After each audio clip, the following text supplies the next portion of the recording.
All right, Nick. Just really as we suspected, Pagan's entering the 9th inning just to get some work. Largely because the offense exploded. I don't know. I mean, I guess we just lose first question of the night, I guess, is there ever going to be a time where the odds to make the postseason are equal to or lesser than to win the World Series? If you make the postseason. Not a real question. Wait, what? Coming in hot. Jesus.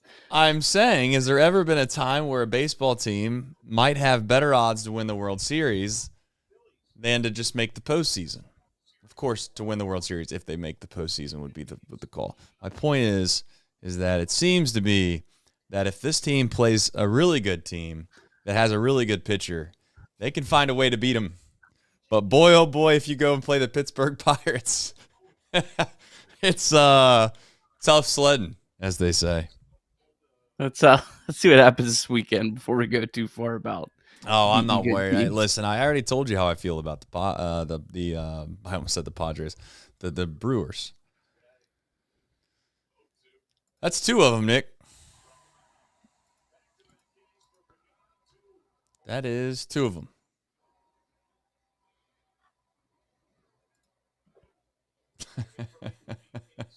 Ned Flanders is great, man.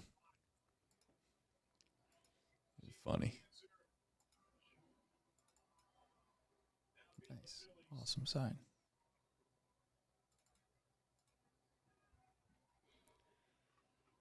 Well, got your guy up there, Castellanos. Just remember, when Sal Stewart makes his debut, that him opting out is the reason that you get to see Sal Stewart making his debut. And the Cincinnati Reds being a cheap organization for not offering him a $100 million contract that the Phillies are currently trying to get rid of. You're saying that worked out? Is that what you're saying? I think it might have. It might have. We'll see. Time will tell, of course. Time will tell. All right, well, we got a baseball show to do, and as many of you know, we have an intro. And I do know a lot of people love this intro. It's their favorite part of the show. Based off the comments, it's all love. So here we go. And a bench to bench. Change hit in the air to deep right field. Back goes Clemente. And the save. He's done. Get out of here, baseball. He's gone. Oh, my God. Can you believe it? Johnny Bench has tied it up. The Cincinnati Reds win the World Series in 4 straight. It was a sweep. In the dirt, it's a wild pitch. Here comes Foster. The Reds win the pennant. Larkins won the game. That ball is fair. Cincinnati's ahead. 2 games to none. Welcome, Joe Randa to Cincinnati. Adam Dunn has done it again. Benzinger backing and calling. And the 1990 World Championship belongs to the Cincinnati Reds. Marty, yes. This is Adam from Milwaukee. Hey, Adam, how you doing? I'm good. How are you? Good. Do you think Scott Chatterbox is a good player? Dunn up there with the bases loaded, the outfield deep and around toward right, and the 1-0 on the way to the plate. Swung on, long drive, right field, and this one belongs to the Reds. And a high drive. Hit back into deep right field. Junior has just knocked the door down to the 500 club. Benson's first home run is a walk-off winner. That ball had a family. And De La Cruz is, oh my goodness, look at this kid run. My, oh my, that is a triple. Matt McClain's first big league bomb. Spencer Steer's first big league hit is a home run to straightaway center field. Joey Votto's done it again. The pitch. Votto swings high in the air. Right field. Yes! He pointed to the dugout to say, I told you. That is Joey Votto's 315th career go-ahead ribby. Only Johnny Bench had more as a Red. And I can't tell you how much it means to play in front of everyone here in Cincinnati as a Red. What a gift. What a tremendous gift. So thank you. Thank you. I think I can speak for all of Reds country. Joey Votto, thank you. High drive, left center field, racing back to the line, Bourgeois. The Reds are National League Central Division champions. In the air, left center field. Did he? He did! He did! Reds win! Reds win! Line to the right field. Sanchez, the first Red ever with 4 home runs in a game. Can you believe it? In the air, down the right field line. Doesn't have a chance. The Reds have won on a 3-run home run on opening day by Ramon Hernandez. A strike away and out away is Homer Bailey. Ground ball to third. Frazier gloves. Throw to first, and Homer Bailey, for the second time in his major league career, has tossed a no-hitter. Oh, gosh. Oh, my God. Are you kidding me? Holy Moses, the second player in major league history to hit 7 home runs in the first 10 games. In the air, and the Reds win. What a dream beginning to the career of Jay Bruce. Nick, this might have been the most impressive win of the season. I'm not trying to be a prisoner of the moment. I was thinking through it. We had a good 3 minutes there during the intro to try to perhaps think through some of the thoughts that we might have going into the show, as you probably were working on, obviously, the box score recap and or perhaps MILB. Who knows? You're always doing something. But my point is, over the last 2 minutes, I've been thinking, was that the most impressive win? The game where you felt like, all right, it's going to be tight. Here we go again. 0-0, 0-0, 0-0. All right, we scratched one across, 1-0. But we did this 1-0 thing just a few nights ago, and we've seen how that turned out. But this time, it just was explosive. And next thing you know, 8-0. Reds find a way to take care of business. Am I overreacting, Nick, by saying that I think that might be the most impressive win of the year? No, I don't think so. I mean, Cristopher Sanchez is third in NL Cy Young betting odds right now. Hunter Greene was coming back, and you didn't really know what to expect out of him today. Certainly didn't know how deep he could even go today. Yeah. I mean, this is, if it's not number one, it's at least probably in the top 3. You know, we talked a couple days ago about how it just felt like this team hasn't stolen many games, right? We haven't lucked into winning something we haven't, where we weren't supposed to. A la maybe Benson hitting a ball off the top of the wall that kind of gets you over the edge against the Rockies, and you find a way to win that game. As goofy as it is to say, that's the game that pops in my mind about stealing. But it almost felt like we stole the series. Like, it just was not supposed to go this way. You had a chance with your best arm, your all-star, and Andrew Abbott, game 1 of the series against, of the 3 pitchers that you got to choose from against the Phillies. That's who you would have liked to have gotten your win over, or you would think that you should win over. And yet we find ourselves against Ranger and now Sanchez, where you beat both of them. I don't want to overreact and sit here and act like they've won the World Series, because I know some will get all angry at us for almost anything we do, and they'll be like, "Oh, they won a series against the Phillies. Congrats."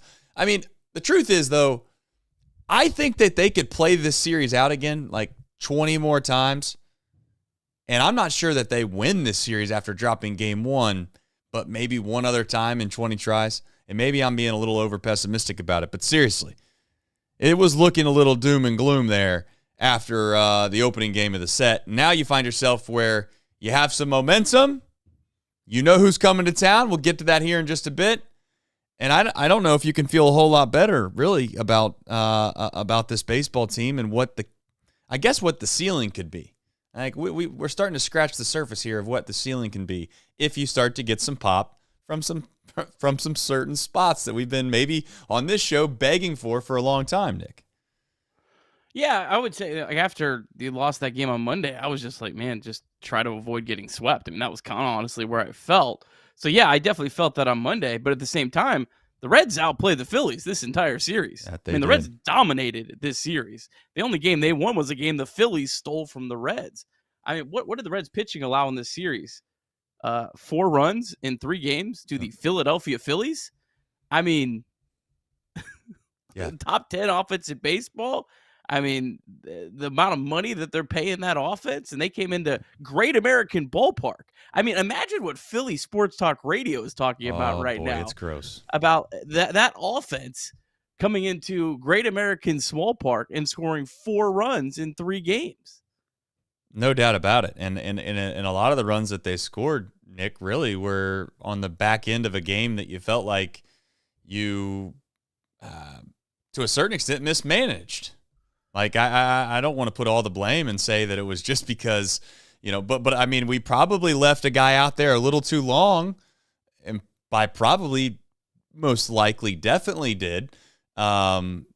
Certainly letting Abbott go against Turner probably wasn't the right move. But at the end of the day, that's over with and done with. I sit here in astonishment because I can't figure these guys out. I really can't. And I'm happy to admit it. And from now on, I think I'm going to do one thing, Nick. I'm going to give myself a 1-game buffer. As you know, many of this chat and also probably many of the people that listen to the show are going to laugh at what I'm going to say. I'm going to try to do one thing moving forward. I'm going to give us a 1-game buffer before I start to get super upset about anything anymore. Because it seems like every time I get to myself in a spot where I think we have a major problem, they just fix it the very next day. And I guess now I'll have to go 2 days in a row of seeing something before I maybe get a little upset. But I don't know. What more is there to say, Nick? Starting pitching can carry you. I mean, that's what it is. The only runs they scored off of a starting pitcher were in the 8th inning against Andrew Abbott. They did not score a single run off the Red starters. Brady Singer goes 6 scoreless yesterday. Hunter Greene goes 6 scoreless today. And yes, the final scores look lopsided, but they're not as lopsided. The Reds don't score this many runs if the pitching hadn't been so dominant. Yesterday, the Reds added on because the Phillies sort of conceded the game. Today, probably the same case. Do you think that pitcher's facing Andujar with the bases loaded? I mean, that's what kind of makes these games look a little bit more lopsided, was because your starting pitching dominated so much and you're facing a team in the Philadelphia Phillies that is not in a spot where they must win. So when they see the win probability at 5%, they're going to sort of punt the games, and then that's what's kind of helped. So it's the offense played well over the last 2 nights, and that's great. It's encouraging, but it all stemmed from the starting pitching, in my opinion. It stemmed from the starting pitching all year. I think we can all agree on that. I mean, really, that you're not wrong in saying that the starting pitching has carried us and or can carry you. They've proven that can be done. The only thing that has yet to be proven, Nick, I guess, is if it can get carried to a high enough level to get to where all of us want it to go. And I think if we're being completely honest with ourselves, we're probably going to move the goalpost here, aren't we? And I'm not saying that you can't do that as a fan. I'm not saying that it's a bad thing. But the truth is, at the beginning of the year, like 85 wins, I think let's just say 85. 84 is questionable. 85 wins, I think the vast majority of this fan base signs on the dotted line for that. I mean, that was maybe what even the most optimistic people should have been leveling out at. Yet now we're probably going to move the goalpost a little bit based off of whatever it takes to get in the postseason. And I'm not saying that's a bad thing, but that's the truth. Like if it's 87, the fan base is going to think if we get to 86 wins and we miss the playoffs by a game, it's just going to hurt, and we're going to be pissed off about it. Sure, certainly. Maybe as time goes, we'll realize that's a good year. But it'll be interesting to see kind of where this thing goes, Nick, because I don't know what number it's going to take to get to the postseason. But tonight was one of those nights where they needed to find ways to win these games, as I said before, to get you to a place where you think that you can make that 87 win total mark a reality. The Brewers have forced you not just to move the goalpost, but they've forced you to be the St. Louis Rams and move your football team across the country to LA. Yeah. It's going to be, you know what? It's just the fact that we get to watch more meaningful baseball. That's awesome. Yeah. I mean, it is absolutely awesome. What else is awesome is we got a significant amount of people in here right now. If you don't mind, hit the like button. That would be a fantastic thing. At one time in this show, we used to say likes equals wins. Some would like to say we could bring that back for a show like this.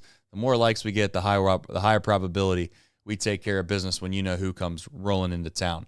All right, we have plenty of supers. We're going to get to those right now, right before we jump into the box score recap. Reds Batter Up says, proudly brought to you by DSCCCCCCC Commodities. Ned Flanders said, congratulations to Nick Kroll, who went to a yard sale and found a Picasso behind the Lazy Boy.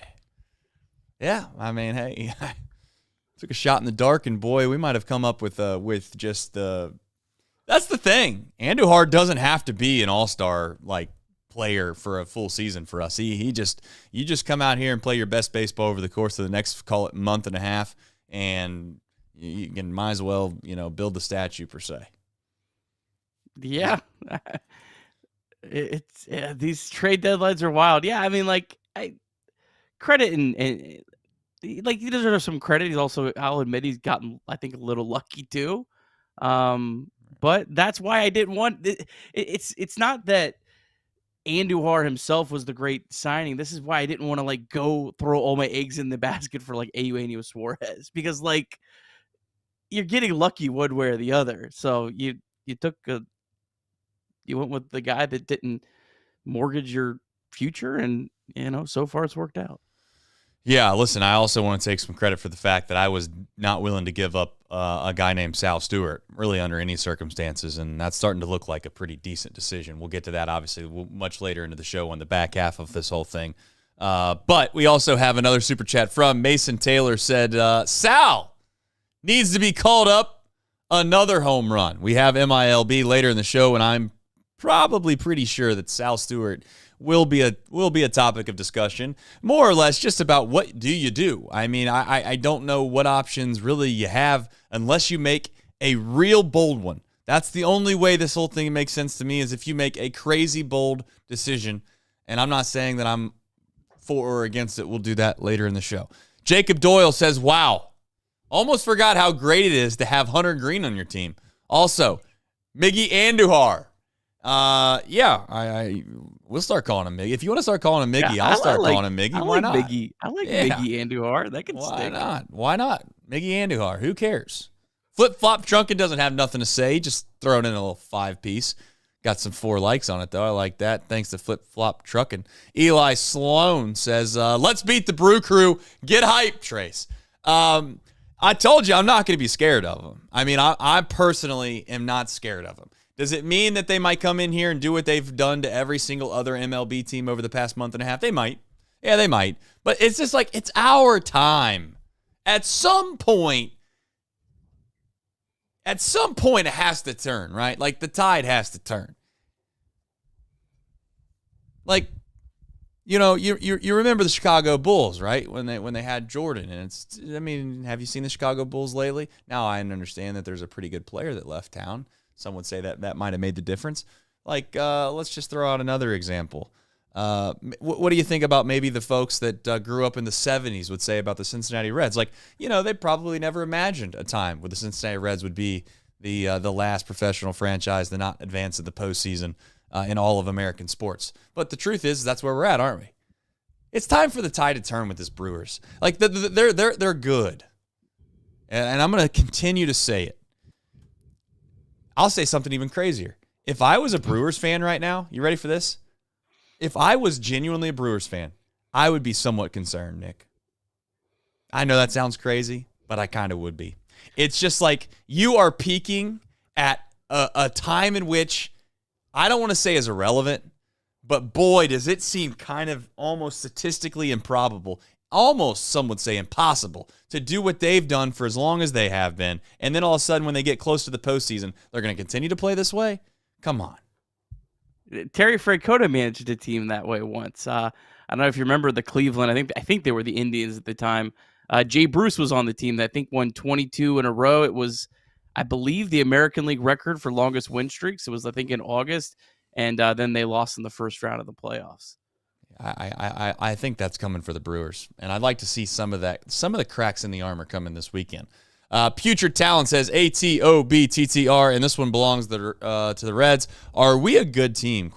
Nobody knows. I'm not even going to try to answer that tonight. Fergues Schwartz, I guess is how you say that. The Grand Rally Killer Andujar. Yeah, that was a hell of a rally killer. Those are the best rally killers, the ones that score 4 and make it 8-0. I guess we're going to do that bit for the rest of time, right? Like every time you get a home run, we're just going to call it a rally killer. That's just going to stick. Hey, I think it's great. I think stick. the Reds earned that. They earned it. Yeah. Larkin earned it. Yeah. Well, I mean, I think we had to listen to that for so long that we deserved something to come out of this that is actually somewhat a light, just funny thing. So here we are. Dunny177 says, this starting rotation is so deadly. I'm excited. You should be excited. Alex Unzer Ballman says, tomorrow's day off is doing the Lord's work, keeping us from only scoring 1 run the day after bats go off. That's pretty funny. I got to tell you, I like that. Yeah, there's no doubt we were probably doomed to score 1 tomorrow based off of the way things go. Thomas Hamilton says, Sal Stewart, legend grows. Mike Hart, checking in from Portland, Oregon. That's a long way, Mike. On the lawn for a Weird Al concert. Weird Al. That's where you're at? Weird Al. You went all the way to Portland, Oregon for Weird Al. That's a crazy move if I've ever seen one, Mike. Following the Reds on the West Coast is elite. Yeah, it's probably like, 1 o'clock out there, the way this game was today. Weird Al's still doing concerts? I didn't know, man. Who knew? I guess he's still got a following, and Mike is following him right along all the way out to Portland, Oregon, baby. Mason Taylor says, Mr. Kirby, the Reds are 57-22 when scoring at least 3 runs. 3rd best record in baseball. Just wanted you to know that. Big league stat. League stat. It just says that if we had Andujar all year, who knows where we'd be. Anquilla the Great said, Pagan, top 5 closer this year. Who would have thunk? Yeah, I don't know. That super tonight kind of threw me off, Anquilla the Great. I got to be honest. I was like, look, maybe we save where I was going. Yeah, I don't know. Maybe we save that one for like a big close, like, yeah, Pagan. Woo! No, he came in 8-0 tonight. It was just like, whatever. He needed a little bit of work, Slam the door. Yeah, he got the day off tomorrow. He's like, hey, Skip, I haven't thrown the ball in a week. Won't you let me go throw the ball tonight? Flip Flop Trucking. He figured out how to put the text inside the super chat this time. He said, I like the stream. I'm from WVA, been a Reds fan for 40 years. I used to lay in bed and listen to Marty as a boy. That's the good old days right there, my friend. Nothing better than listening to the radio. I was on the way back home from picking up my son at practice, and this game started at basically 1 o'clock in the afternoon. I'm being a little facetious here, but you get my point. Most people have things that they need to do when when the start time happened. But it's just like I was driving back in the car with my son, listening to the game on the radio, windows down, radio turned up. It's just, I don't know. There's just something about the radio that when it comes to listening to a game, I don't know, it's a little nostalgic. This is pretty cool. Davis Rafferty said, I feel like we finally have a guy in Andujar who can capitalize on the park that we play in. He's really just popped a ball up tonight, and he gets it out. Yes, that is a fantastic point, because I thought the same thing, Nick. The ball really wasn't hit that great, but he's got such good power. He's so strong that fly ball carried far enough to get in that first or second row. And I can tell you right now, if an opposing player hit a home run like that, we'd be sitting here complaining. I almost said a bad word, kids show. We'd be complaining about how our ballpark lets a ball like that get out.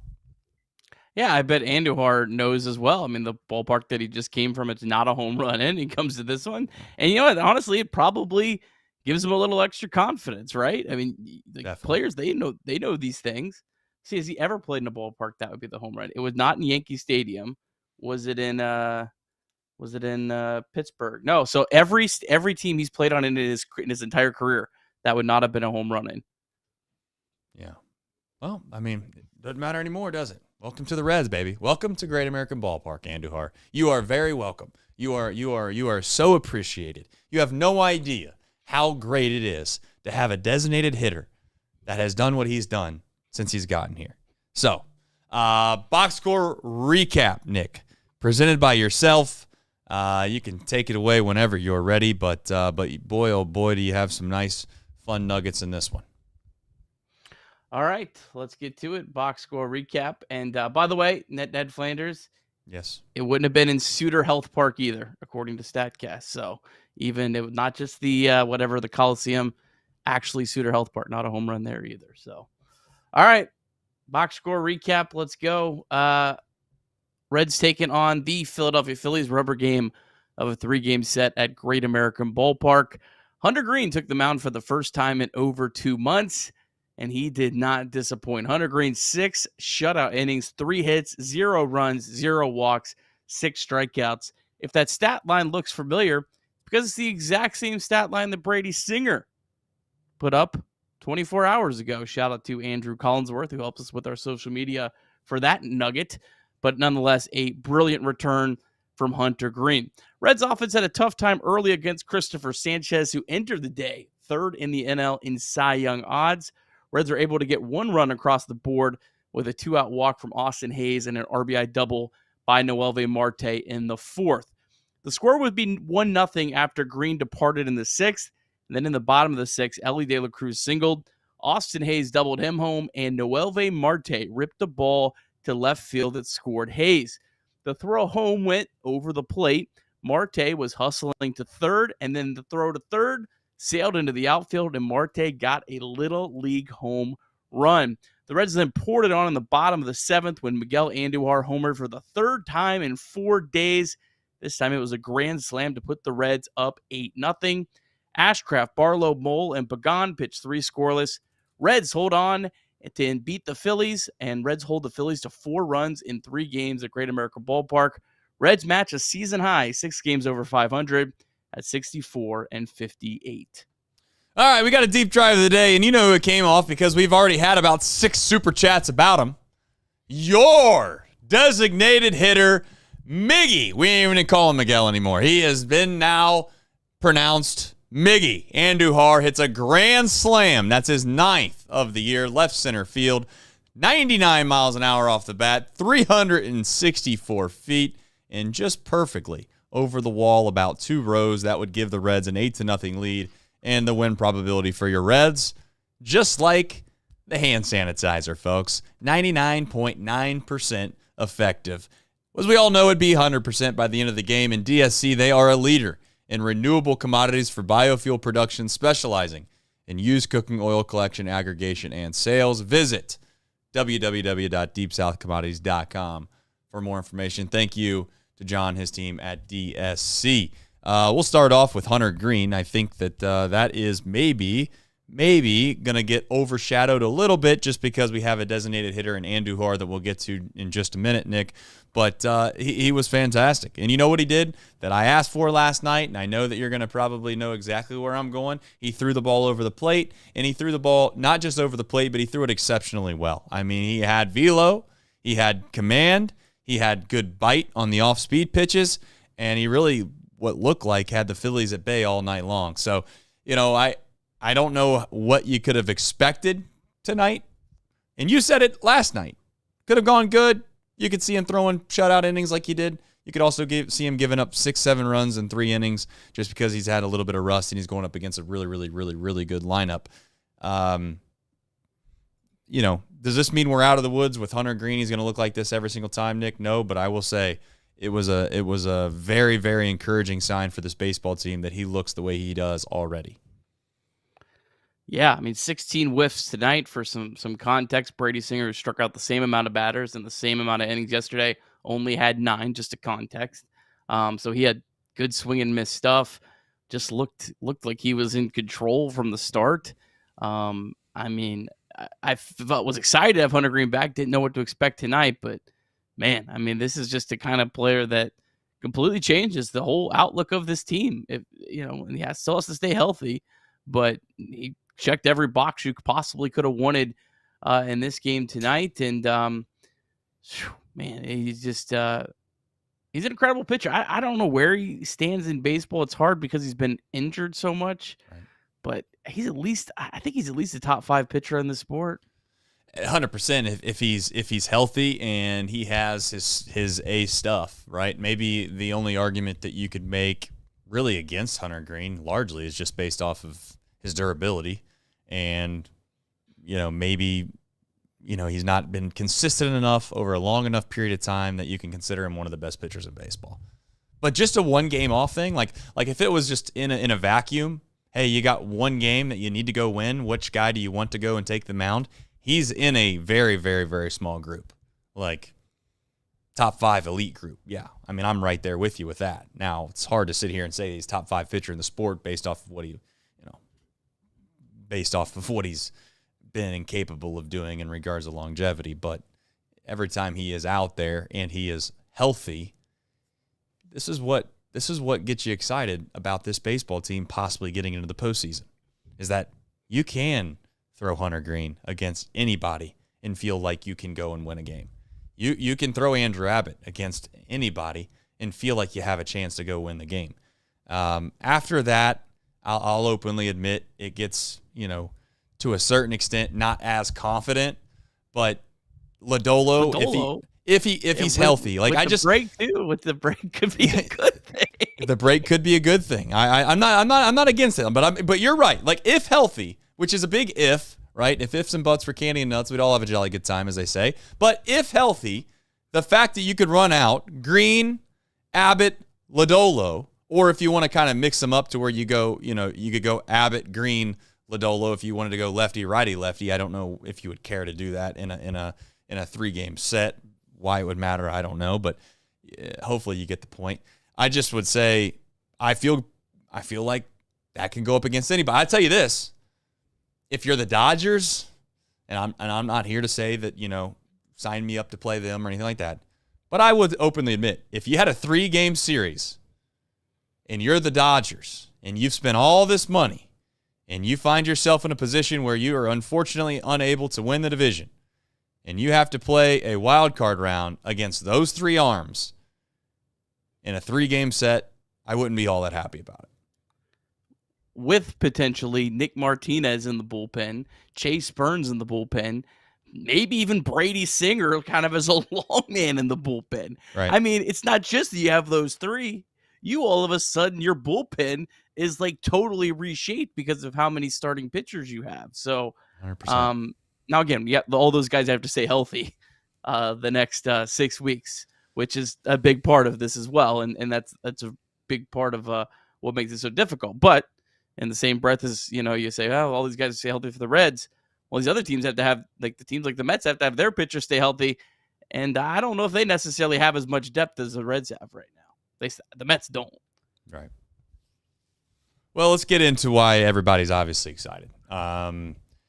Andujar was a pickup at the deadline that I don't think many fans probably got overly excited about. It felt like just kind of a throwaway. It was a throwaway guy that you get that you're like, you know what, we'll plug him in against left-handed pitching. Maybe it'll shore up our issues against left-handed pitching. And then all of a sudden, Nick, it kind of felt like Tito was like, you know what, nobody else can do this thing right-handed. Nobody else can hit anybody right-handed in this DH spot. Why not just let him try?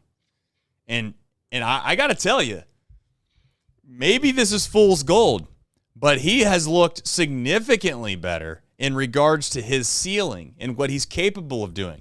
You know what he is to me is he's maybe a little more polished version at the plate player like a Will Benson when it comes to just ceiling.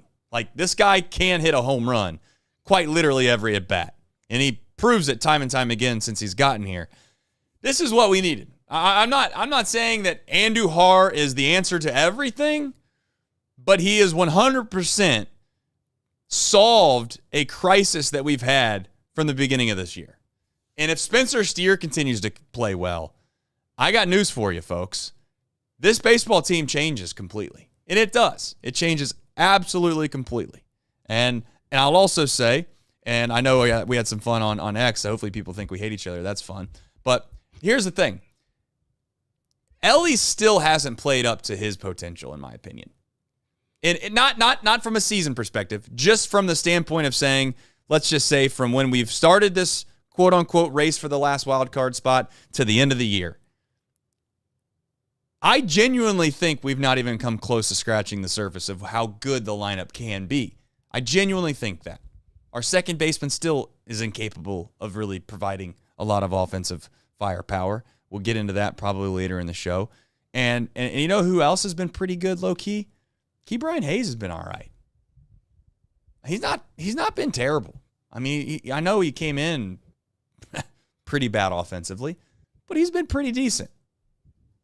On base 3 times tonight. So yeah, I mean he's been. Yeah, Ke'Bryan Hayes has been perfectly fine. What's he exactly with the Reds so far? He's 225. But yeah, he's been fine.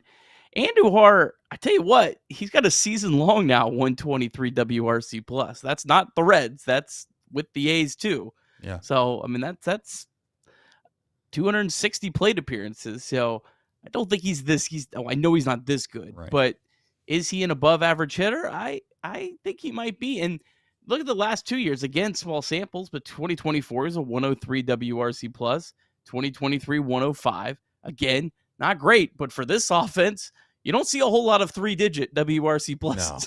No. So anyone that can, their floor maybe is a very welcome breath of fresh air. So yeah, shout out to Andujar. And I don't know about you, Trace. I know you weren't on that trade deadline stream. It wasn't they weren't excited about Andujar. I mean, I'm just trying to look at the guy's splits, and I'm told I'm gaslighting people about Andujar. So it wasn't not excited. It was like a full-on meltdown that the Reds had the audacity to go out and get Miguel Andujar.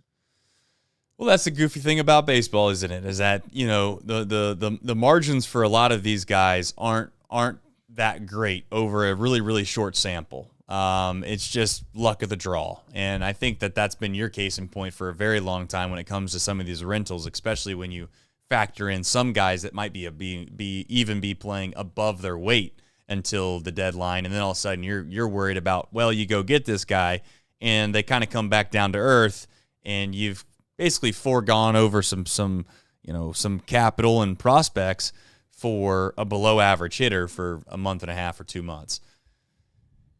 I don't know what Andujar is going to do for the rest of the season, but I just know that I'd rather ride and die with a guy that has the pop that he has, right? Like it has been the same really song and dance in regards to what this team needs, or what I think that we on this show, for the most part, we've kind of agreed on this, of what we'd like for them to be, or what we'd like for them to have, is just give us some more guys that have a ceiling that is extra base hits, that is a home run, versus,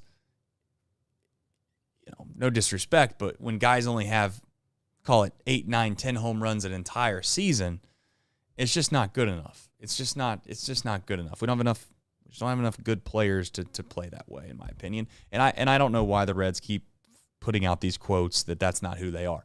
Well, I got news for you. I mean, if that's not who you are, then let's try to maybe make that who we are, because it seems like every damn time that we're out here making these quotes, Nick, or we're telling everybody this isn't really what we want to be, it's after a win. It's after some success. I do know that it costs a lot of money to go out and get guys that hit a lot of home runs, so maybe that's why we don't want to act like we want guys that hit home runs. But I tell you right now, I kind of like it personally. It seems like it's a good time. Yeah, I'm a big fan of home runs. I think part of the sell is because I don't think the Reds are as anti home run as it's been made out to be. I think part of it is a sell job because they can't afford guys that hit home run, or they won't pay, or whatever you want to say. Now, Larkin, he might kind of be in his own world on that. I'm not sure about him. They may have just made him buy into the whole thing. They may have said, you know what, we're not going to tell Larkin this is all just a farce. We're just going to let him kind of go out on his own island. Does Larkin forget that he hit home runs? I mean, that was a pretty big part of his game. That's what made him some would say that's what made him elite. Yeah, I mean, no disrespect, Barry, but let's not downgrade how great of a player you are. You hit a lot of home runs, my man. Like all the stats that I love, the advanced metrics, they love Barry Larkin. They say he's better than Derek Jeter. Like, Barry, you got to embrace this man. Yeah, no, that's fair. That's fair. All right, Andujar. Anything else really to add with this guy? He's the DH moving forward. Nick, you got to let him. There's no chance you move him now against right-handed pitching or left-handed pitching. Tonight he hits the grand slam against a right-handed pitcher. You just keep it rolling. I mean, I know that you were given the splits, and I know that he's just been one of the most, he quite literally, I think it was Aaron Judge was the only guy ahead of him against left-handed hitters. So obviously he's elite against those, but at this point, I don't even give a damn if it's a right-hander up there. He's in the lineup, and he's penciled in at the DH. Well, and he's giving elite protection right now to Ellie De La Cruz as well. Which has been something the Reds have been searching. And you know what? Yep. Real glass full here. Like, you bright Andujar out, and if he kind of flames out, maybe Austin Hayes can pick it back up. We'll talk about Hayes in a second, but I thought he had a pretty good night tonight. Very encouraging night from him. Massive hit. I mean, he got a hit, and you kind of were like, finally, Hayes. There we are. Finally, Hayes. Yeah, I don't know. We got some more supers we'll get to here in just a minute. 988, as always. You can text and/or call day or night. It's okay to not be okay.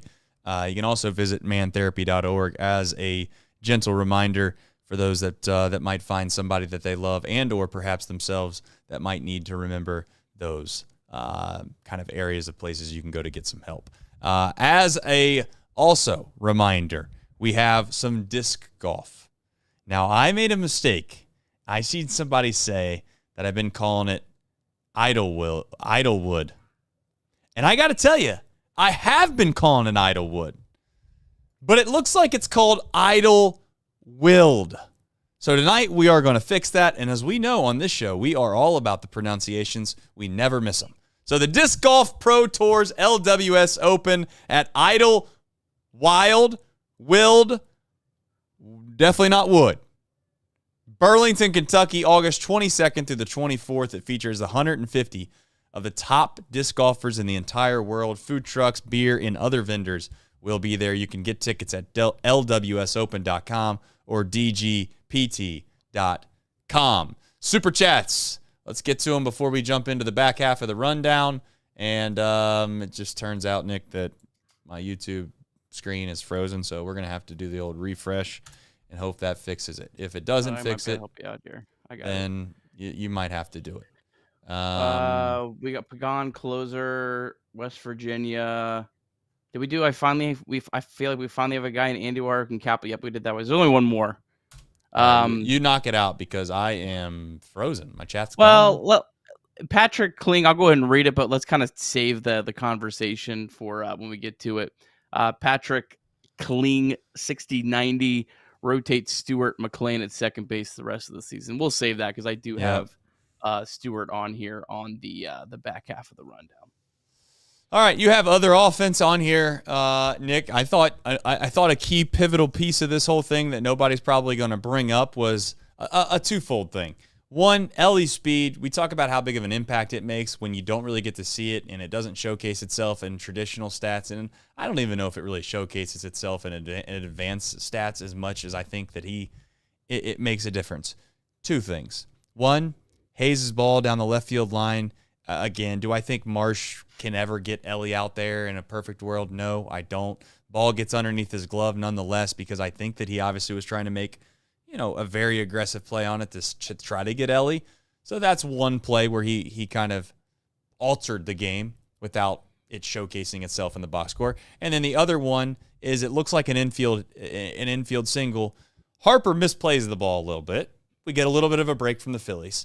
Harper misplays the ball, probably tries to make too many steps over there, and then for whatever dumb reason, instead of turning and sprinting towards the bag and looking at it, he tried to start running at the first base bag while still looking back at the second baseman, and then realized he wasn't close to the bag, and Ellie beats it out, right? That leads and lends itself to Andujar hitting the grand slam.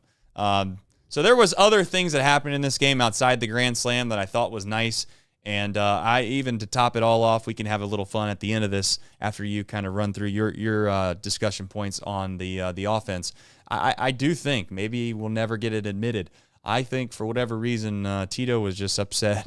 He was just upset they made the third out at third base, and he got frazzled.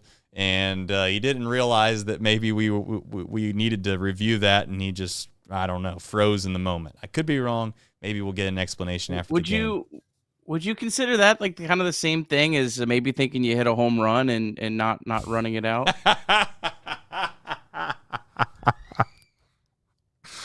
Oh, you are so sick. You are a sick man. I think so, dude. Dude, that is, when did that come to your brain, by the way? We're Chatterbox Discord. We were kind of talking about it. Okay. I mean, that's such an excellent point. I think that's exactly it. I think that's what happened. I could be wrong. Yeah. But how else could you explain you're not paying attention to your replay guy behind you giving you the thumbs up while you're too busy staring over there at third base? I don't know. I really don't know what happened, but it's one of those. It's a whole coaching staff L, to be honest, because everyone's like a manager in baseball has to have good men next to him, and that's why I think Francona loves Brad Mills, and I completely buy that because there's so much that happens in a game that you need smart people to also be seeing things because you can't see everything. So I'm having fun with Tito. That's a collective L though. One of the guys has to be like, challenge. Someone's got to be thinking that.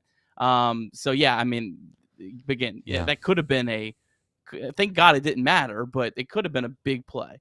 I agree with you. I was thinking to myself, that can't happen, right? Like it has to be a spot where you are ready at the drop of a whim to challenge anything. And it looked like they had it in time in regards to saying like, hey, we need to challenge it. And they just, I don't know. There was a disconnect between the guy on the phone. I think it was Benavidez. I could be completely wrong on that. I don't know if it was him. He's the phone guy. Yeah, I'm pretty sure it was Freddie. I think he was giving the thumbs up, like, hey, we need to challenge this. And then they pan back over to Tito, and he's staring at third base, looking at like looking at J.R. House and Marte, and he kind of gave it the old, like, I watched, like, he kind of gave it the old, like, like one of those, like, that just can't happen type things. And maybe just the way the TV went, it didn't, that's not what happened. Maybe he was waving off the umpire like he's upset that they said he ran out of time or whatever. I've never seen them say you've ran out of time when you have your hand up. So some of it's on Tito a little bit, but I guess it didn't matter. So Optimistic John said Tito took the blame in the post-game interview. Fair enough. 8-0, by the way, just so we are on the same page here for the score. No problem. I just want to make sure before you get hate mail. At least it's not Reds lost 8-0. So yeah, exactly. Anything else that you? There's other. What from the offense stood out to you? If there's anything you want to touch on? Well, I thought Austin Hayes. I thought he had a couple really good swings. That's good to see. And again, he's a guy that probably right now is, platoon guy that maybe starts some against right-handed pitching. I think that's probably where he's at. But you know what? He could work himself back into there because there'll probably be someone that slumps at some point. So that was good to see. And then Noelve Marte. It's so fun to watch him, man. It's insane, Nick.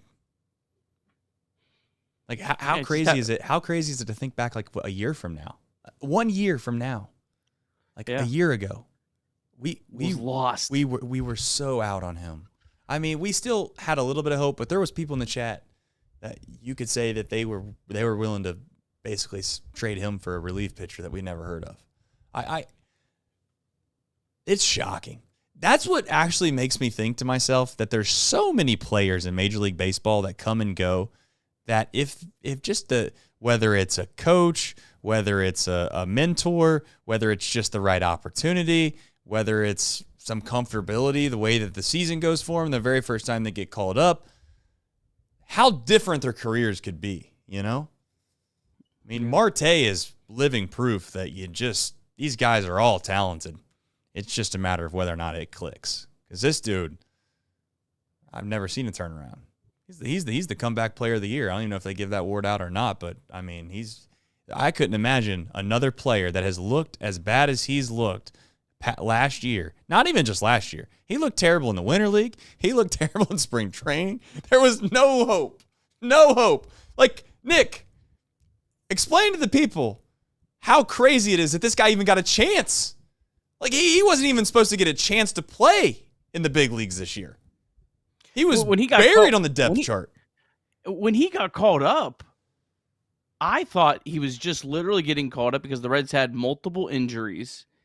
And I'm trying to think back to the whole situation. They were like across the country. And I legitimately thought he only got called up because he was on the 40-man roster and they needed a body. And remember, he was up on the roster for like 2 weeks and I think played, 2 or 3 times? Like he was, and then he just kind of somehow got a start and then got another start. And then he played really well. I was like, oh, he was nice. And then he gets hurt. Yep. Like, oh, well, this is just how it's been for Marte.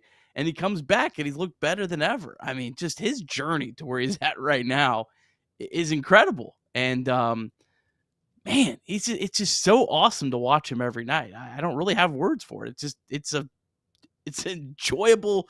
It's as enjoyable of a baseball fan type thing as you can have. Yeah. Life's greatest gifts are the ones you never expect more times than not. You just kind of get handed something that you thought perhaps was long gone. Man, Marte, his second lease on what has been his Reds career here, if you want to call it that, has been absolutely fantastic to see. So, big hit by him. I mean, a massive hit by him. I know it was a broken bat. I don't give a damn what it was. It was a big hit. Gave the Reds kind of some momentum there. And, it's an excellent call out by you. Marte's looked really good. Playing hard, too. Playing really hard. Like, he's hustling. Like, that Little League home run was largely because of his hustle. Yep. I mean, like, even to get to third base in that spot, he had to really be hustling out of the box to get there. So, yep. His postgame, it's like, and also, like, I don't know how many people watch this, but he did an interview with, like, the media before he came back. And, like, he did not really seem very, like, remorseful last year. And it didn't really come across very well. And it just felt like, man, the vibes around him and the organization were bad.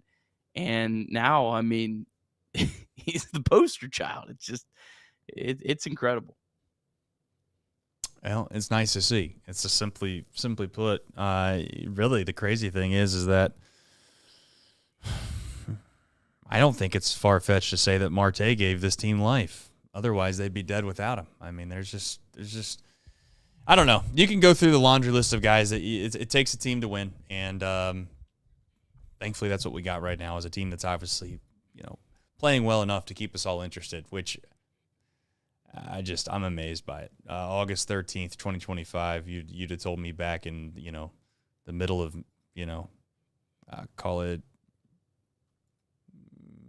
maybe June, middle of June, I would have laughed probably and said, yeah, okay. August 13th to be 2 games out, on pace to win. Hopefully, what are we trying to win here? 87 games? Is that the goal? Which is not fair, but I mean that's probably at this point the goal. All right, before we jump into Sal Stewart, we're going to do Reds MILB because that's probably going to lead into Sal Stewart because many of you already know what happened today in Louisville. But if you don't know, we got a thing called Reds MILB. We'll do that right now. Nick, you can go ahead and take it away, and we'll get into some more discussion after you let the folks know what's going on down on the farm. Well, Sal Stewart just made it out, so, I mean, clearly he's a bust. They're still going on 14-1, Louisville leading Gwinnett, and the vibes around the whole Braves. Braves are losing 5-0 to the Mets, and their AAA team's getting their brains beat in. But Sal Stewart is 4 for 6, 2 doubles, a homer. So he's having a decent night. Benson's 1 for 5, Hines 2 for 5, Hector Rodriguez 1 for 3. Sam Ben Scooter, shout out to him. Poor guy got called up twice, never got to pitch. He did get to throw a scoreless inning today for Louisville. And Lyon Richardson's throw 2 innings. giving up 1 run. We'll have more on that in the podcast in the morning. Other good news, Daytona, they are currently leading Fort Myers 15-3. If the scores hold, Daytona would jump back in front of the playoff spot with a half-game lead. So they have a couple weeks left in their season, so that's good to see. Alfredo Duno having a big night. He is 3 for 5. Tyson Lewis homer. That's his second home run with the Tortugas. He's 2 for 4.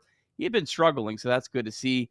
And Mason Neville Duno hit a home run tonight too. Mason Neville is 3 for 4 with a triple.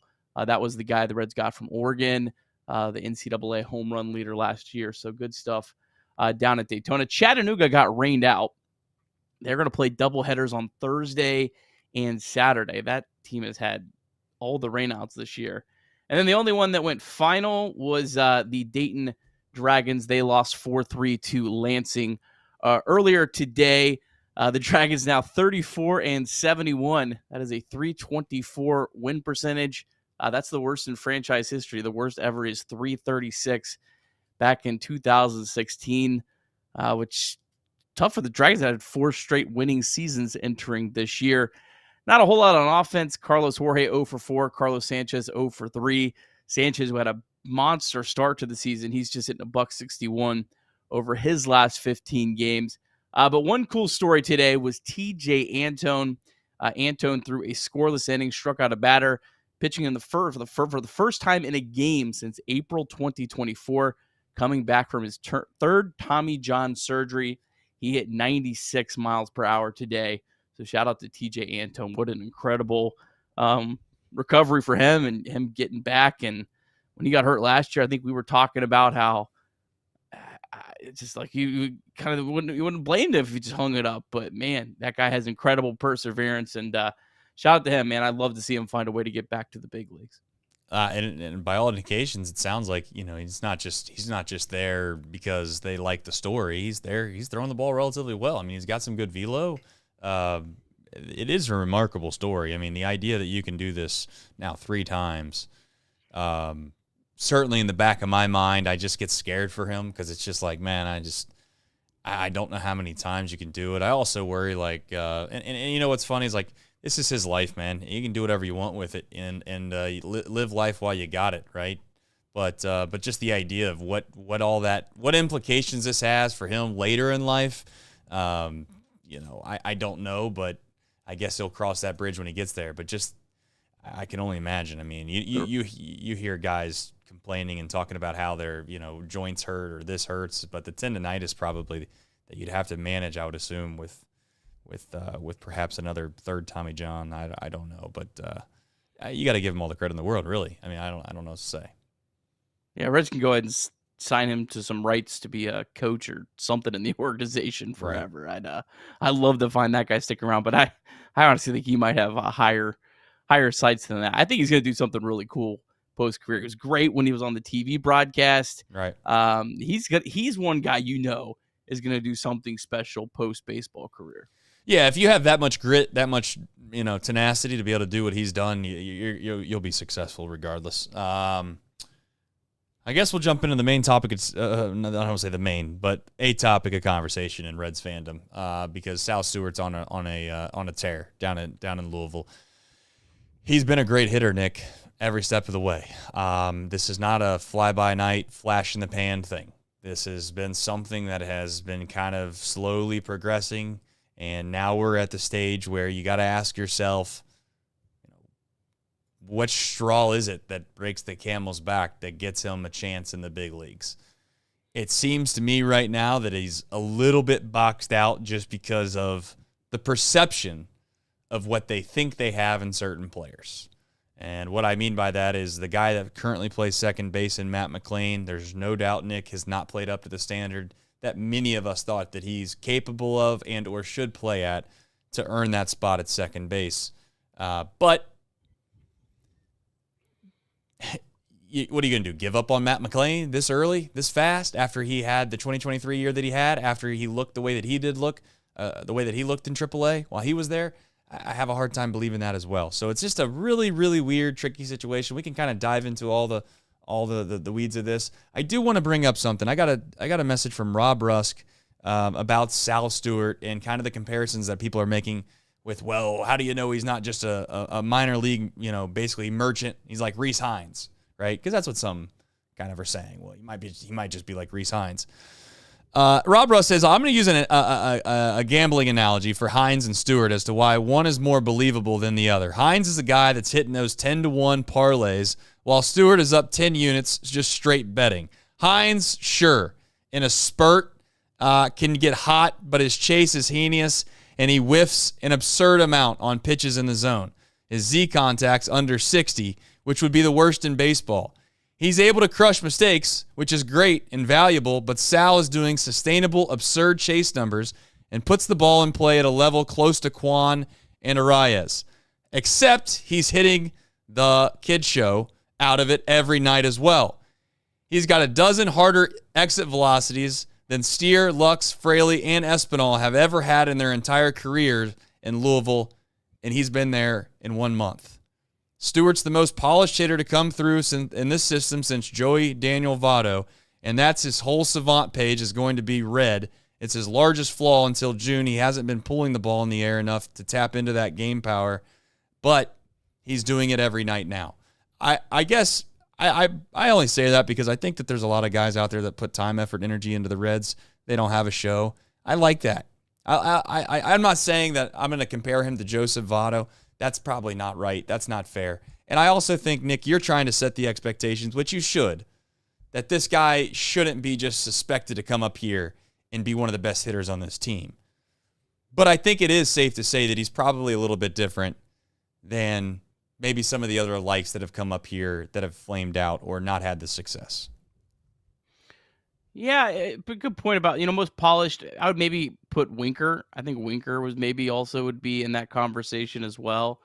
I think people don't want to hear it now, but I think Nick Senzel got all those same words too when he came up to the big leagues. I don't think there was a whole lot different about people's feelings about Nick Senzel than Sal Stewart. In fact, I think Nick Senzel might even have had more energy at the time. But that Reds team was also pretty bad, so maybe it's a little, maybe it's a little bit of a boost to Senzel.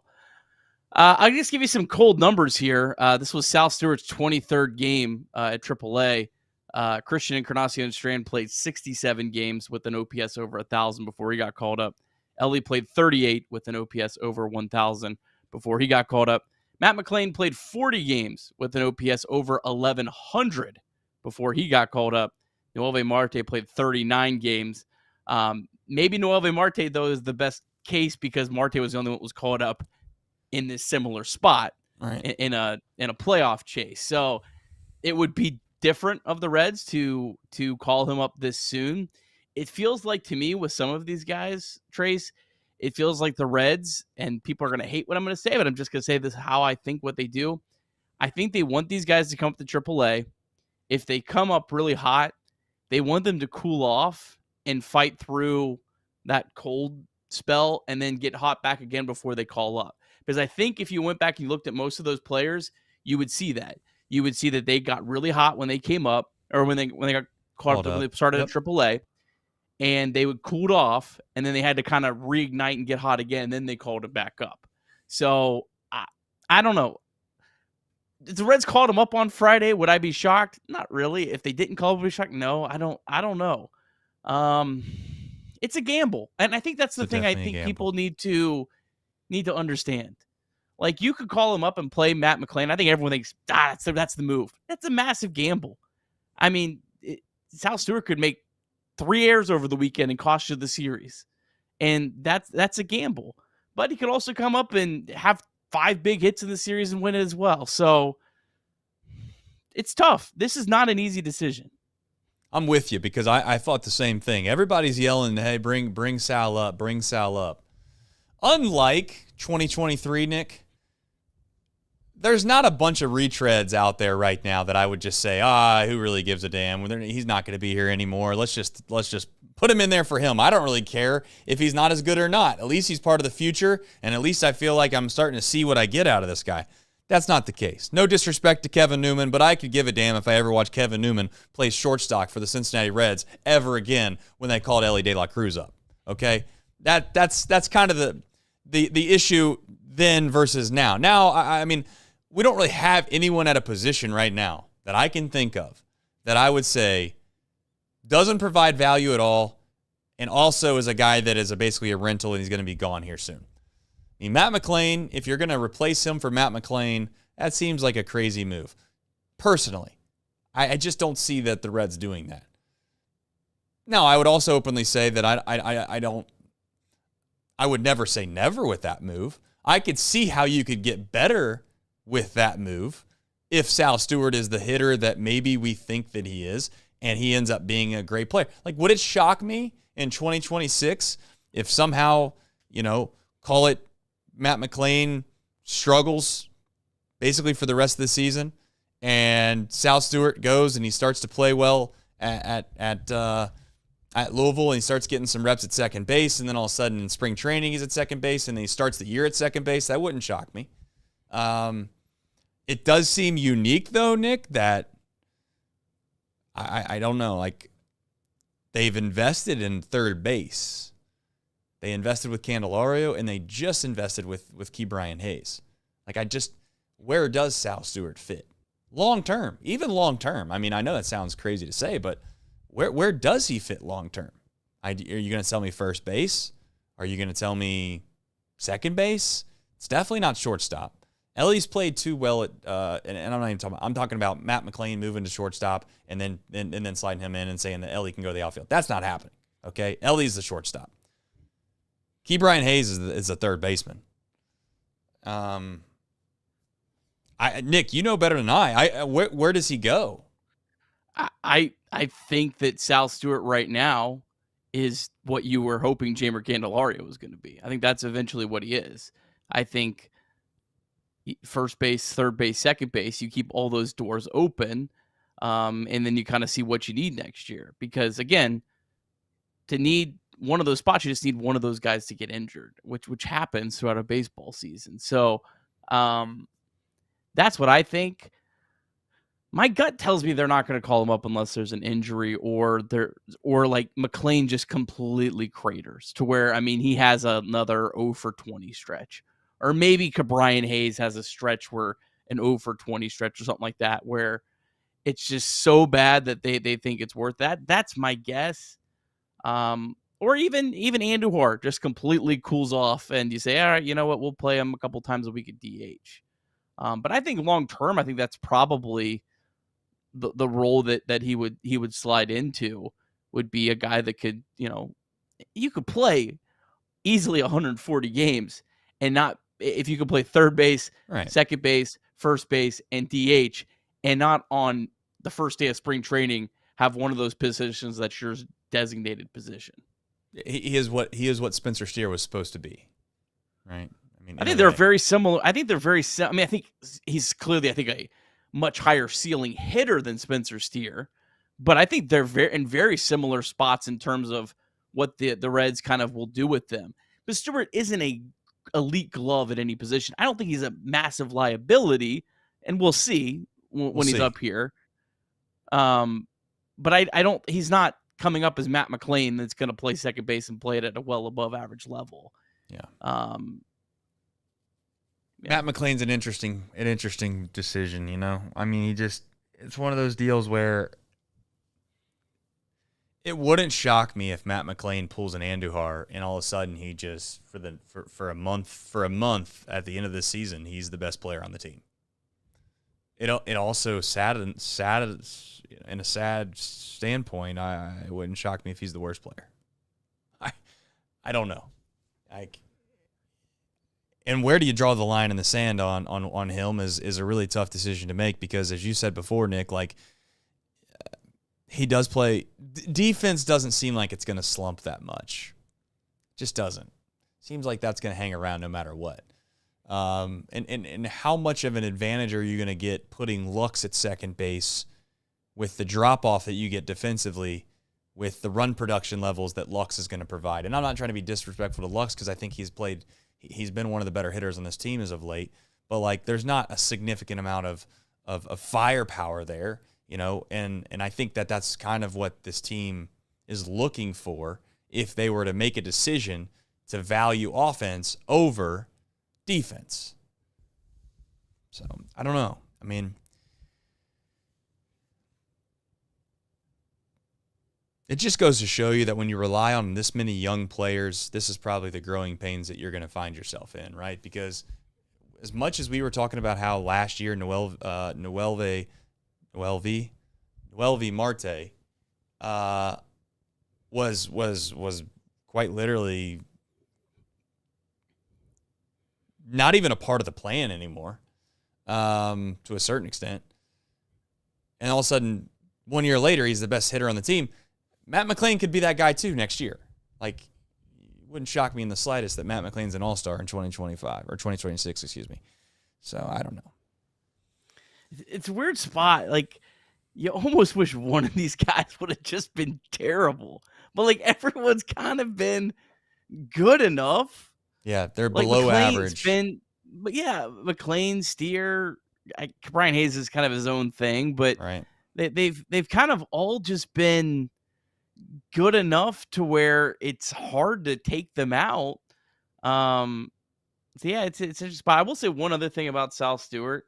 Something was really encouraging. I didn't even know you could do this, but you can go on StatCast and you can actually look up like expected stats.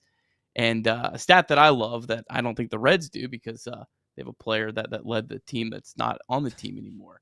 But Sal Stewart has a over a 400 expected weighted on base average at Louisville. And if you're over 400 in that's like the top of the top. That's like the Aaron Judge level.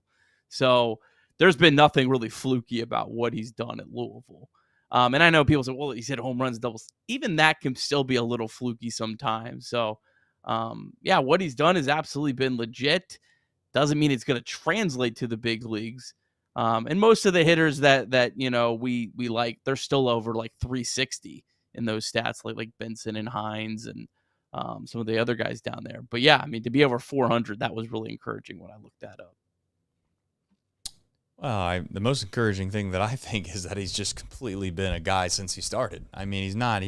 This guy has not showcased at any point during his career that he's not a good hitter.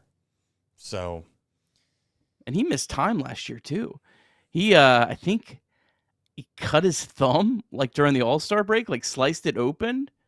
I think that was the injury, and he didn't play for the Dragons in the playoffs last year because he got hurt.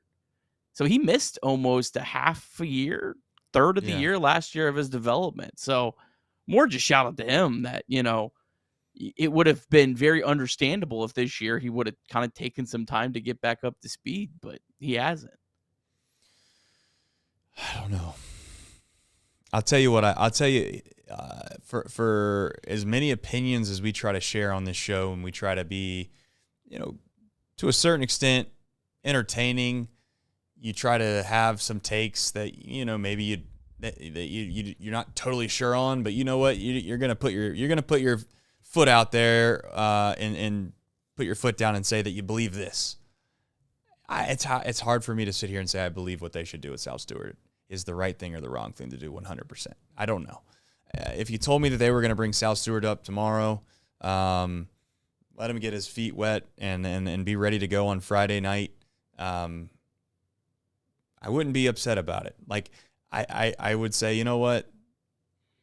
Let's kick the tires on Sal Stewart for a week and see if somehow, some way we're missing out on something that we wish we would have brought up earlier. Because that's possible too, Nick. Like, that's possible too. As you said, it's a gamble, but it's possible that we have.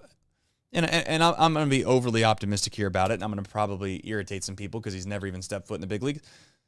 Like, we might have one of the best players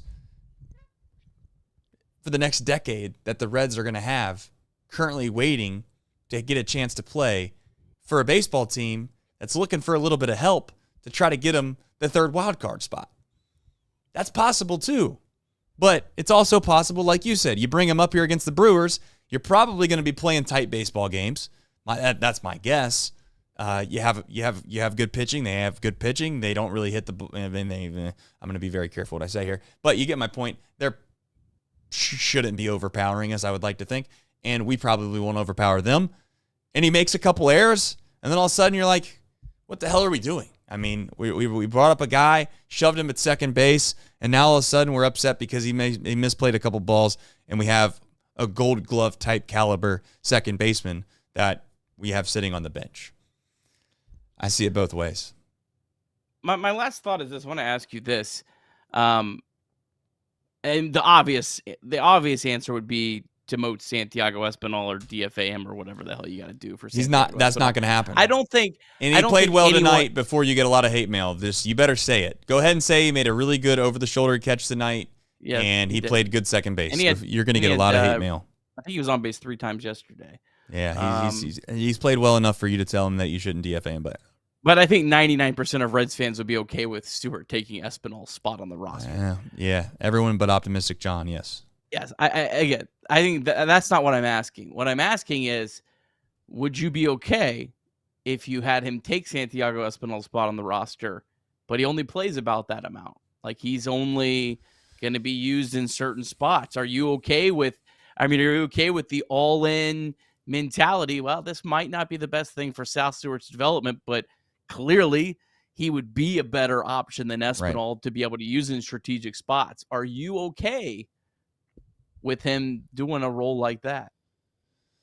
I'm okay with that for the last, call it, 4 weeks. That's when I'm okay with it. I hate that we're just so in so much agreement, but I think I'm like with you on that. Yeah, I just think give me the last 4 weeks and I'll live with it. Because right now, I think you still want him playing every day. Yeah. Because he could have to come take over a spot on Saturday because Matt McLean gets hurt or Brian Hayes gets hurt. You know, you never know what could happen. Definitely. But once you get to like 4 weeks left in the season, you don't really need him to. You're running out of season, so you might as well just say, the hell with it at that point. Yeah, I think I'm with you on that. Yeah, I if he's going to come up here, he has to get a lion's share of the opportunities this early. If you're going to tell me that you're going to find yourself in the same spot 2 games back or a game back or maybe call it a half game up or down, whatever scenario you want to paint, you're in the race. You can bring South Stewart up with a month left, and no matter what his role is at all, I would be completely fine with it because I don't think that would stunt or hurt his development. But one point you just made that made me think of something that I think is also true is the last thing you want to do is bring him up here and he plays sparingly for 2.5 weeks, and then all of a sudden you do have an injury and you have a guy that's going to get thrusted into his MLB kind of opportunity right off the rip, and he's not really played baseball for 2.5 weeks. That would be the worst scenario. Or you could also have a situation where you call him up to replace Matt McLean, and then God forbid Brian Hayes or Spencer Steer gets injured, and then you have to say, "Oh, well, hey, sorry, Matt, get back up by 71. We just demoted you for 3 days. Now you got to turn right back around and be our everyday second baseman again." And you kind of are disrupting his season as well. It's tough. It's a tough spot the Reds are in. It's a good spot. It's a great spot. You love that your prospect is kicking the door down. Make no mistake about that. But it is a tough spot. Yeah, it's a good problem to have, and we'll leave it at that. That's what it is. All right, there's more baseball to be played, and it is a massive series. Massive series. It is time. It is time to get rid of these guys once and for all. Take it away, Nick. Yeah, the Brewers, they only come into Great American Ballpark 25-6 in their last 31 games on an 11-game win streak. So they are playing decent baseball, those Milwaukee Brewers. Friday, 6:40 Apple TV game. Saturday, 6:40. Sunday, 1:40. Friday will be Nick Martinez against TBD. Jacob Mizorowski could start on Friday, but might not start. The Brewers said they're going to announce it on Friday. That, just you can't even announce your starter. You're going to be that slimy. But apparently he's coming back from an injury, and they haven't decided yet if they're going to have him start in the big leagues or make a rehab start. So the Reds may see the Brewers young All-Star or not on Friday. Saturday, Zach Littell against Quinn Priester, another one of these Brewers projects. How about Quinn Priester? I don't know if you remember him, Trace, on the Pirates. He was terrible. He's 11-2 with a 3.49 ERA in Milwaukee. Sunday, 1:40, Andrew Abbott against the lefty Jose Quintana, still pitching very, very well. So, yeah. Again, I guess I'm going to leave this the same place we left after the Reds got skinned on Thursday. What are we going to come back to on Sunday night, Trace? Who knows, man? Who knows? We could be like a game up in the wild card, third wild card spot. You sweep the Brewers. You feel like this team's going to the World Series, or you could just sit here and just be screaming about how they've done it to you again. I don't know. We will find out. I got a message to send before we jump into it. We got a couple super chats I want to make sure we get to before we leave as well. Let's see here. Alex says he was mad that he started Espinal, didn't have a chance to pull Marte for him in the 8th. Talking about Tito, I assume. Andrew Scobie said, I didn't want to say his name, but just to mess with you guys, I will say Will Benson. Just kidding. Go Reds, 8-0.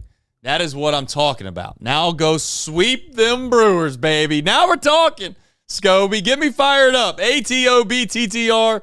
And this one belongs to the Reds. Putrid says likes equals series win versus the Brewers. Hashtag Nutcutter Nation. Thank you, Putrid, for the super. And No Fly Zone says the old man take that I got is I don't think replay assistance should be a thing. Either challenge the play immediately or you move on. Hate the holding the hand up thing. I got to tell you, I don't know if I hate that. I don't know if I hate that.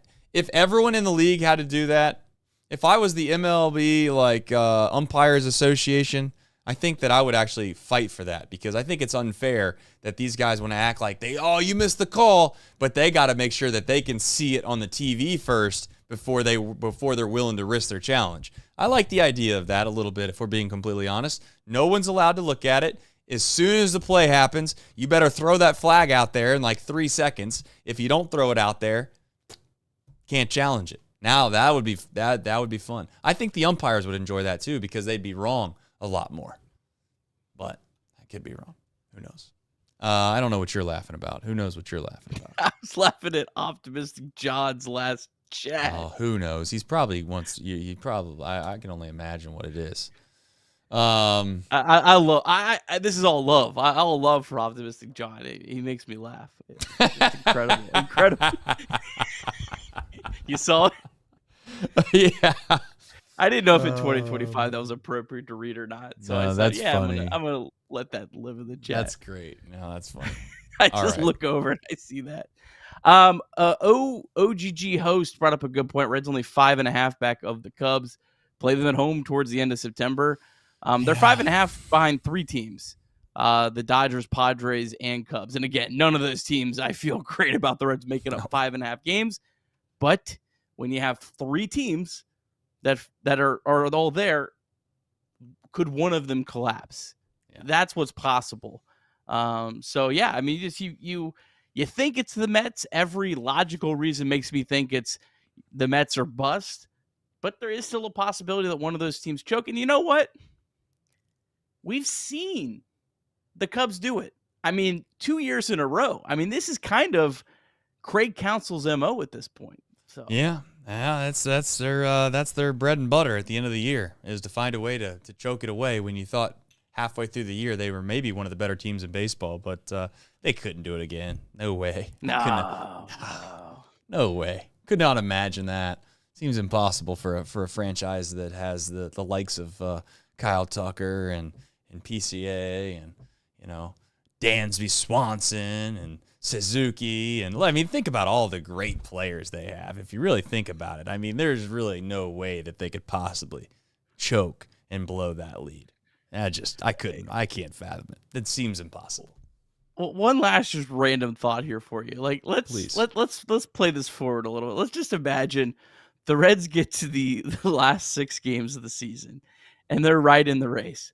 Reds play the Pittsburgh Pirates for 3 games at home of all teams, just like kind of and then they play the Brewers in Milwaukee. But you're obviously not going to be playing like the Brewers A team. Now they're going to play most of their starting hitters because they're going to have like a whole 4 days off before their next series. Yep. But you have to beat the Pirates and you have to beat the Brewers kind of JV-ish team. I always think I'd rather just play like another like decent team that I don't have all that weird history with. I'm with you, but you know what? You know what time it is, Nick? It's time to fight the demon. It's time to rise up once and for all, ending this whole notion of the Brewer magic, okay? I'm so sick and tired of hearing about it. I'm tired of listening about how good this team is, about how well ran they are, about how they know everything and we know nothing. They got nobody you know and nobody I know and nobody anybody knows out there half the time anyways. Their roster looks like shit. Yet they win 120 games this year. It's impossible. It's impossible. They can't do it, and they're not going to do it. And they will get beat in the first round, more than likely, because they can't play this well all year long. So for those that are wondering, did I ignite the night? Yeah, I'm about to ignite the night once and for all. I'll see you all on Sunday night after we win how many in a row? That's the question of the day. I said one thing on this show that's a matter of a fact.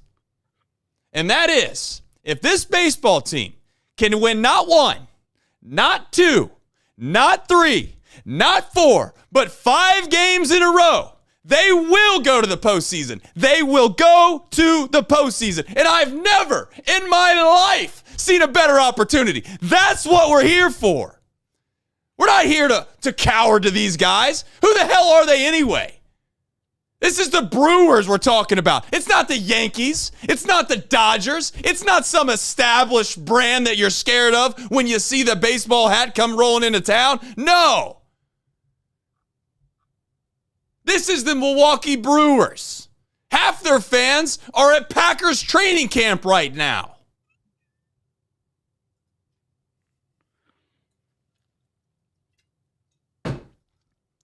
You go to bed tonight, you wake up tomorrow, and you stop feeling sorry for yourself about being a Cincinnati Reds fan and the Milwaukee Brewers always figure it out and we don't. You wake up tomorrow, you piss excellence, you get yourself ready for Friday night, you go down to the ballpark, you yell, you scream, you get excited, you randomly high-five every person you can find on the way out of the ballpark, and one of them might just be me. So I got one thing to say. It's time to go dunk a basketball. And it's time for this baseball team, the Cincinnati Reds baseball team, to rise up and finally take care of the Milwaukee Brewers. Once and for all. I'm done with it, and so is this show. You take care, and I'll see you on Sunday night.